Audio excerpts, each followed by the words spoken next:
And welcome. This is a CBC Alumni Focus, and very happy today to have my guest, Charles D'Angelo, a proud graduate, a guy who's kind of defied the odds and really made some tremendous strides. So, Charles, we'll get into a little bit more details of your story, but just welcome back to CBC.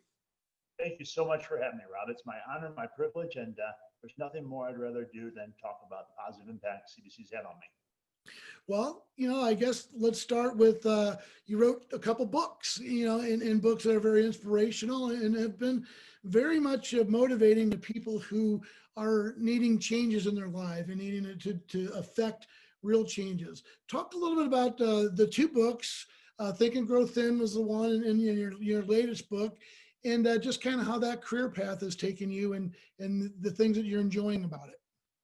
Sure. So I'll try to keep it rather succinct. I know it's kind of hard to compact your entire career in a soundbite, but just do the best you can. Well, first off, I don't assume everyone knows who I am. So if you don't know anything about my story, I was 360 pounds as a teenager. So by the time I came to CBC in the early 2000s, I was tipping the scales most likely around 300 pounds, and that was as a freshman. I had went through a really difficult set of circumstances in grade school as a boy.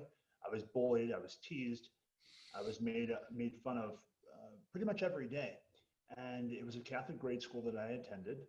And so I came into CBC primed for humiliation, expecting that I wasn't going to be welcomed, expecting that it was just going to be more of the same. I mean, it got so bad in grade school when I was a student that I had actually thought about leaving the Catholic grade school that I was attending just because of how malicious things had got as a young boy. But I stuck it out, and living in South St. Louis, I lived near the intersection of Arsenal and McCausland as a boy, where my childhood home was. CBC was the closest thing to the home. And I found my family to be a sanctuary at that time, so I wanted to stay close to home. So I decided to apply to CBC High School on Clayton Road after attending a high school night. And that high school night really made an indelible mark on my psyche as to why CBC was the right school for me. First off, when I walked into the gymnasium with my father was a blue collar worker. He owned a janitorial company. So it was a stretch for my parents to make the investment for me to be able to attend a prestigious school like CBC. Neither of my parents had had the opportunity of education that they had both worked hard to give me and my siblings. So I walk in this gymnasium, and it's just the most eclectic gathering of young men that I'd ever seen. And in those days, there was no air conditioning in the old school. It was in the gymnasium on Clayton Road. So they just had this huge fan that was circulating all this air out. So we took a seat on the bleachers, my father and I went to a pretty homogenous school. It was all, I would say, middle to upper class children, a great school. And there was very little diversity. Well, at CBC, it was incredibly diverse. I mean, there were people from all walks of life, from all socioeconomic backgrounds. And so that was appealing first and foremost. And everyone was so friendly. Everyone was just so nice and warm and interested and curious to get to know about me. So I immediately felt comfortable. And then when the event started with Brother Larry taking stage and starting to talk about the school, and Jim Gertis, and then Ray Barr, who really impressed me. He was just a person who communicates so much congruence. He was well-spoken. He was incredibly well-dressed. He communicated a certain strength, but also civility. And that really appealed to me. And so I decided after that night I was going to apply to CBC, and Providence would have it. I was accepted. And it had such an unbelievable impact at a formative time in my life. So we can get a little into that. I don't want to go too much into just that.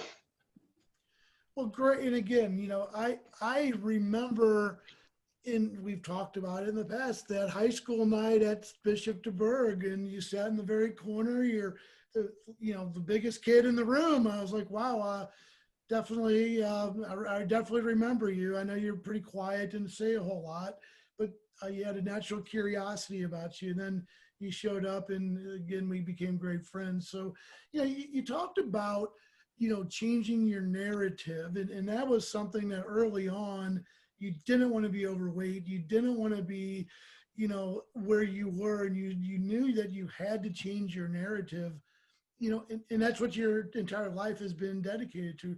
Talk about how difficult it was to make that first step for you, and what was it? So it wasn't one thing that led me to make a decision to change my life. It was a series of things. First and foremost, CBC was incredibly welcoming for the best and I guess for the worst as well, because there wasn't any ridicule, there wasn't any teasing. Um, there was room for a young man like myself who was interested in making friends, who was a consummate learner. I just always loved learning.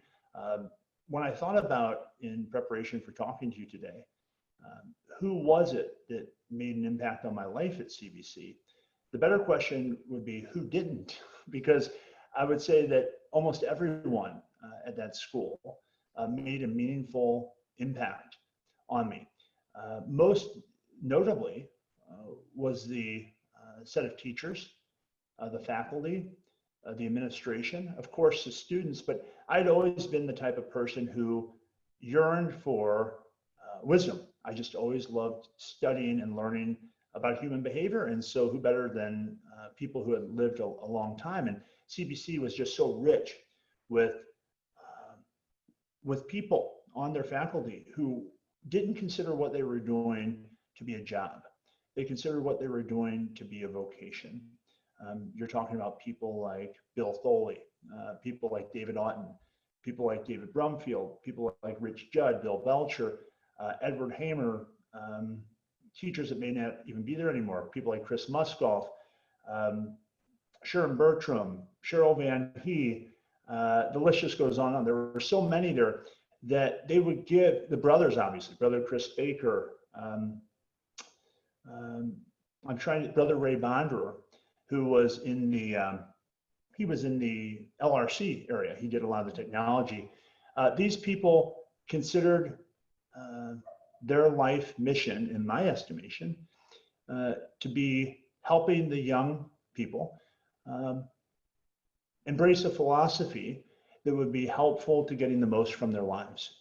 So it wasn't just about learning what a book could offer, but it was learning from the experiences that they had had in life. And you just felt so comfortable there. I had a really difficult set of circumstances at home as a boy. Having been bullied and teased as a kid, my mother was probably my best friend through grade school. And by the time I had hit high school, she started to struggle with some personal issues, alcoholism and prescription drug addiction. So my best friend had turned to my worst enemy overnight. And I was so fortunate to have CBC as a sanctuary of sorts that I looked forward to every single day. The most important mentor, and I want to be clear of this, that I was able to connect with, who is a huge part of my life to this day, both my and my wife's life, is Ray Barr. I can't emphasize enough the impact he's made on me, um, how meaningful his relationship was to me as a student and how meaningful it is to me today. And I'm sure I'm not alone in my feeling about him and so many others there. It's interesting you mentioned Ray because, he definitely has a reputation as being very structured and very by the book. But again, he's a guy that always gave you a chance and would always, root for you and advocate for you if you needed it. And really a big heart. And it's a story we've heard over and over. And I know that, you actually had the pleasure of working in the office and working with Liz. And talk about Liz. Liz was such a big influence at CBC, and I'm sure for you as well. Talk about Liz. Sure. So obviously we all miss Liz. She had, I would say, the perfect job for her personality. She was the balance to Ray Barr's rigidity and his passion for discipline. She brought a certain sensitivity, and I have to say, few people, I bet, I've had the privilege of getting to know Ray the way I have. And I would say that Ray, I would say Ray is a wonderful example of what becoming a healthy man is all about, in the sense that people know when they meet Ray that he's incredibly powerful, and he was incredibly powerful. I mean, he was dealing with nearly 1,000 young men in some of the most difficult years of human development, when hormones are raging, you're amongst your peers. I mean, you can get into all sorts of interesting situations in that stage of life. And so Ray, having not had any children of his own, stepped right into the role of being a very attentive and very helpful father figure for a lot of people. I can certainly speak from my own experience. My father was so encumbered by things at home that Ray just fit the bill. I mean, he gave me kind of an example of what becoming truly healthy, as I said, as a male is all about. He had power, but he was civilized. So it wasn't, in any situation I ever encountered, it was never brutal. He could certainly be strong, but he wasn't rude. And he just communicated a certain passion for doing more than anyone else could expect. You want to develop the habit of doing more than anyone else could ever expect from you. And if that's your philosophy, you're setting yourself up for success. He showed up early, he stayed late, and just his example, without ever perhaps articulating it the way I have, communicated that to so many young men. I run into alumni all the time who talk about how his example shaped them. And so Liz was an incredibly warm-hearted, compassionate, sensitive ally to Ray. And a lot of what went on in that office, having worked there, I often think was rather theatrical. I think Ray enjoyed his role very much. I think Liz loved what she did. And I think for those young men who had a lot of difficulty at home, they found a lot of comfort in knowing that there was this strong, healthy container of sorts at CBC that was reliable and predictable. So much of what we all need growing up is a sense of boundaries, a sense of something we can really lean on and that we know is going to be consistent. And I think what leads a lot of people off course is never getting the experience or having the environment that allows for that. And CBC gave me so much predictability. And Ray, obviously, he ran a tight ship. And so you knew when things started, you knew when things ended. And psychologically, that's incredibly helpful to people that have very little of that outside of school. So Ray and Liz had an incredible impact on me. It all started when I was a freshman, and I had come into the school so fearful of how I was going to get through PE class. Bob McCormick, Mike McCormick, Chris Scott, these were all great educators at CBC at the time I was there. These guys led the gym classes. And here I am, an overweight young man. I didn't have much self-confidence or self-esteem at that time. And I had never had a male educator really to speak of. And so here I'm coming into school, and it's all pretty much a lot of men teachers, right? And so they take us down in the basement of the old school to the locker rooms. And I was a boy who had been ridiculed if I ever took my shirt off in gym growing up. So I was just dreading the idea of gym. And they took us in the bathrooms. And in those days, many that are watching this probably remember, I couldn't believe that there were just toilets without any walls. It's just a row of toilets, like with a little partition where you're sitting next to someone going to the bathroom. And you know, I'm a kid who was afraid to take my shirt off. So I thought, oh my gosh, what am I getting myself into, right? And so I thought to myself that day in orientation, I have to get myself out of this gym class thing. This is going to be horrible. And so I talked to my parents, and for better or for worse, they had compassion and sympathy for my fear. I don't know if that was the best thing, but it ultimately was a great thing, because instead of having PE class, the doctor wrote me a note out of it. I had a study hall freshman year amongst all seniors. So I'm sitting in the cafeteria my freshman year, this very shy, sensitive young boy, around all these barbaric seniors, on the threshold of becoming men. And Ray Barr walks in and it goes silent. And he always wore a white shirt with short sleeves, tie, and dress slacks, always looked very sharp. And he said, I need couriers for my office. And who would like to volunteer? I didn't know much about Mr. Barr at that stage of my life, other than he seemed to me to be incredibly passionate, and he just exuded a certain confidence that for me was it pulled me towards him. It really made me think, man, this is a person I could learn a lot from. So I just threw my hand up, and he called on me and a couple other seniors, and I was just a freshman. So here I'm going into his office, and little did I know that the task would be running summons notices for boys that were in trouble for a variety of reasons to their classroom to pull them out to come and get chewed out by Ray Barr. And so here's this shy kid that's going class to class. Talk about a baptism under fire. So that really brought me out of my shell, so to speak, because it was just, you do it. I mean, sometimes he would write so hard, in fact, that the paper would rip. He would just have that. And again, I think a lot of it was a little theatrical on Ray's part. Ray cared deeply, and still to this day cares deeply for the school. He's on the board of directors at CBC and does so much for the school. All those things made it something for me that I still speak of with incredible gratitude for to this day. I couldn't have thought of a better experience for a kid like me. When I encounter young men that are looking for that sense of belonging, that place to feel accepted, that place to feel appreciated, my first and only recommendation is to give CBC consideration. I can't think of a better place that they have a chance at that.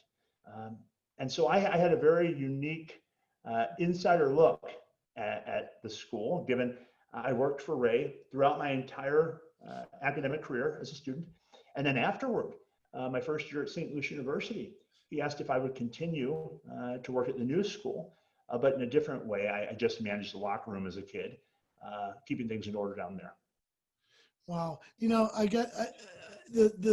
One of the problems with doing these podcasts is we could literally talk for several hours about different people and different influences and such great stories and very rich. But Joey, I gotta ask you about there's a video that popped up on, I guess, Instagram, that you're at the mall and you started playing a little piano. And I know piano's so important to you and something that really helped carry you through and something that you're very accomplished and very talented.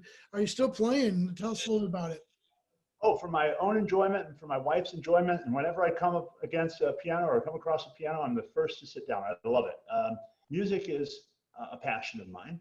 Of course, most of my time is spent coaching other people and working through whatever the issues are that are in the way of them achieving what they want most of in their life and from their life. But whenever I get a chance, I'm the first to sit down at a piano and play. And I play occasionally here at the house whenever I'm in the mood to. As a student, another example of how CBC was so helpful in just bringing forward from who I was or the potentials within me. I had gotten, I was put into the homeroom of Tom Murray, the director of the theater program at CBC as a freshman. And I went in there and I had already taught myself at that stage of my life to play piano. And so there was a piano up against the wall.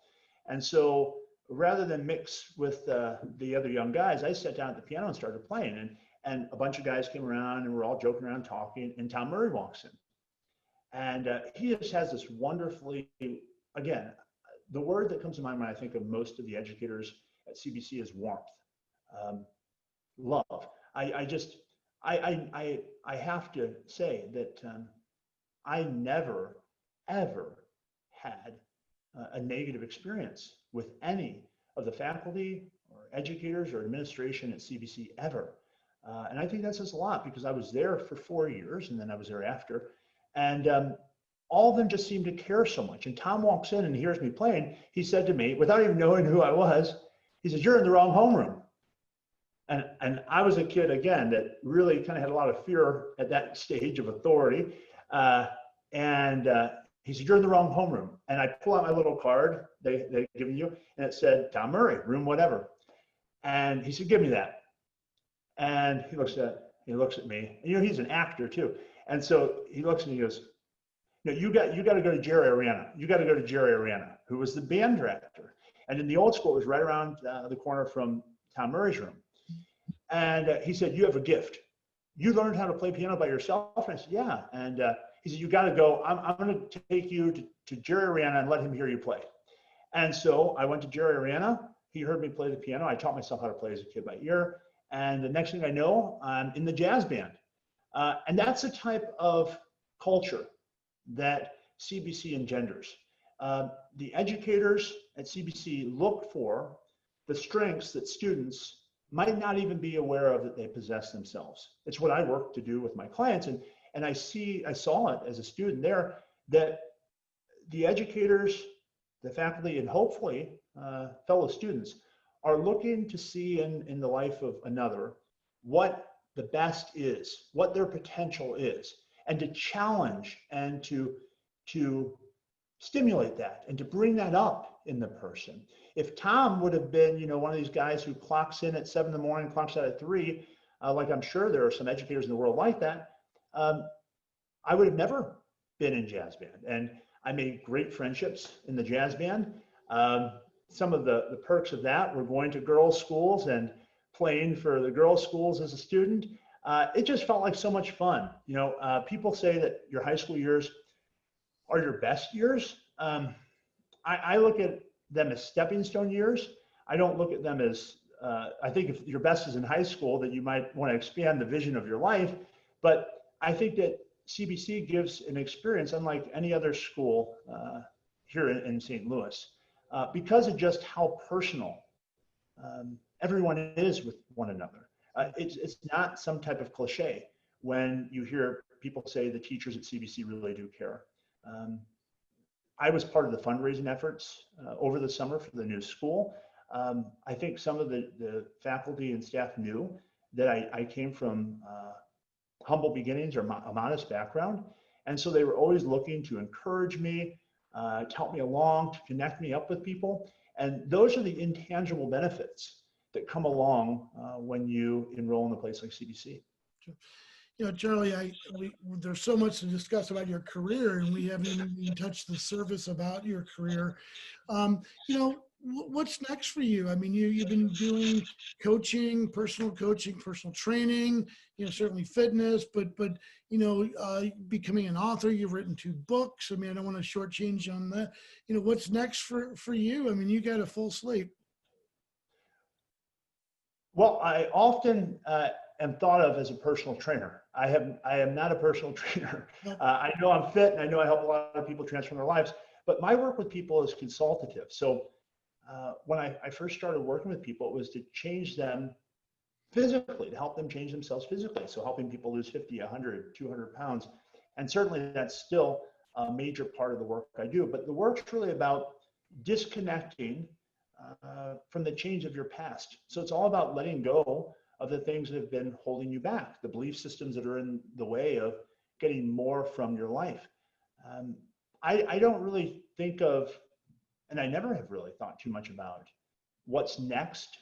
I always tried simply to stay focused on what I believe God's calling me to do, which is another huge part of what CBC's tradition is all about. I think you can correct me if I'm wrong. I think the statement is men for tomorrow, brothers for life. I think that was the line. And so I always think about the mission I'm on as a vocation. My work in serving other people is second only.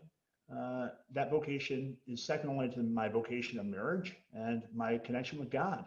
And so I just stay open to what's on the horizon, things that show up. I've been incredibly blessed by staying focused on purpose. I always tell my clients and those that come to me, whether they're young people, I've coached a lot of CBC alumni, a lot of CBC students. I even, without breaching confidentiality, I have a few students now that are students at CBC that are working with me. I always encourage them to stay focused on purpose, and what they're looking for, the prosperity that they're hoping for, will follow. So I always think that prosperity follows purpose.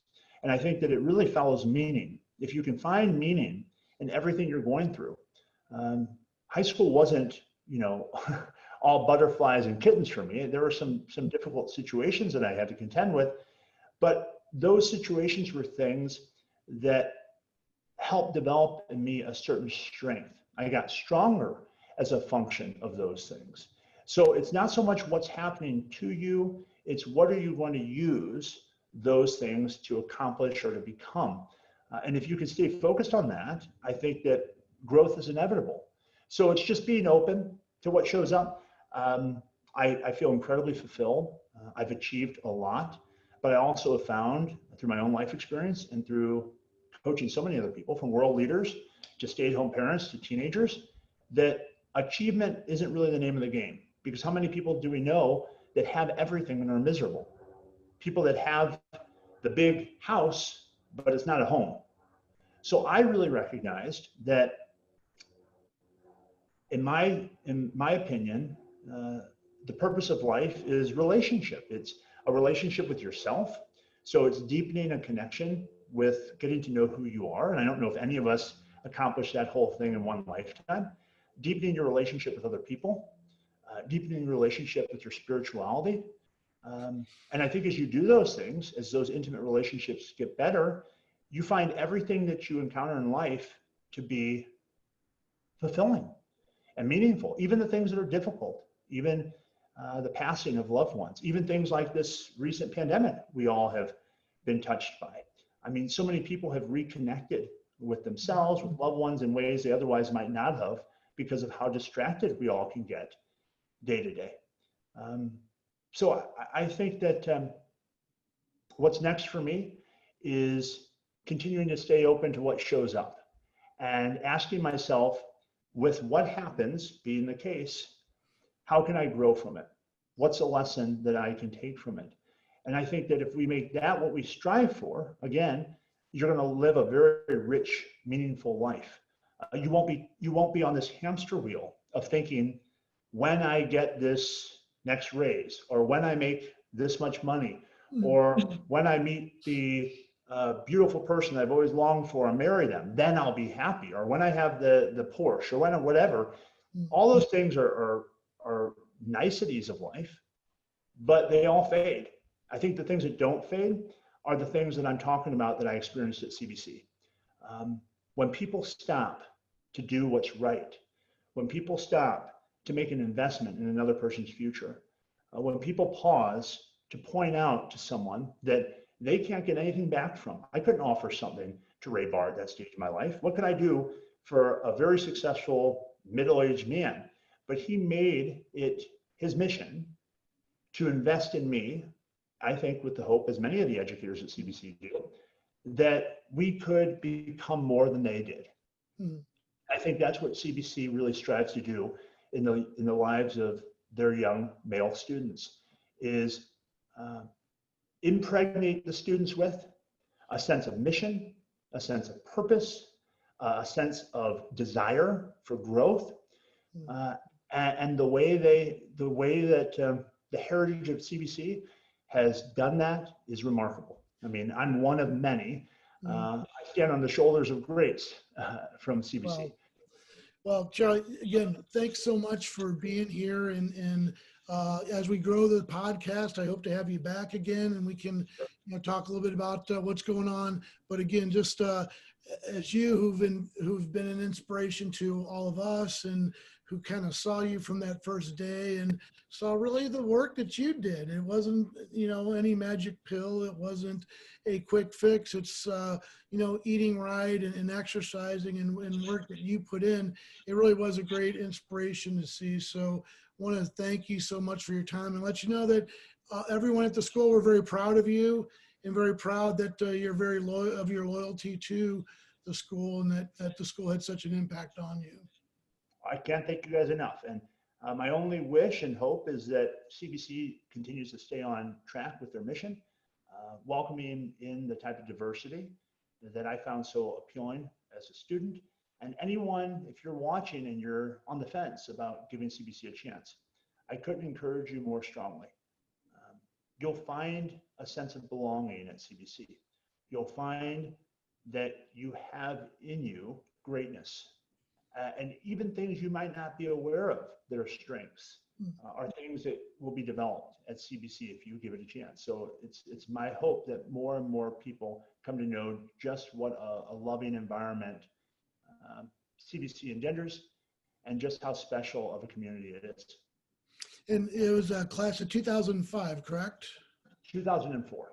2004. I thought I was off a year, but I remember it was at the new school. Again, Tri D'Angelo, thanks for joining us. That's a CBC Alumni Focus. You can catch all of our interviews on our CBC website, cbchs.org. Charles, excuse me. Take care, and it's good to talk to you. It's my pleasure, Rob. God bless. God bless, man.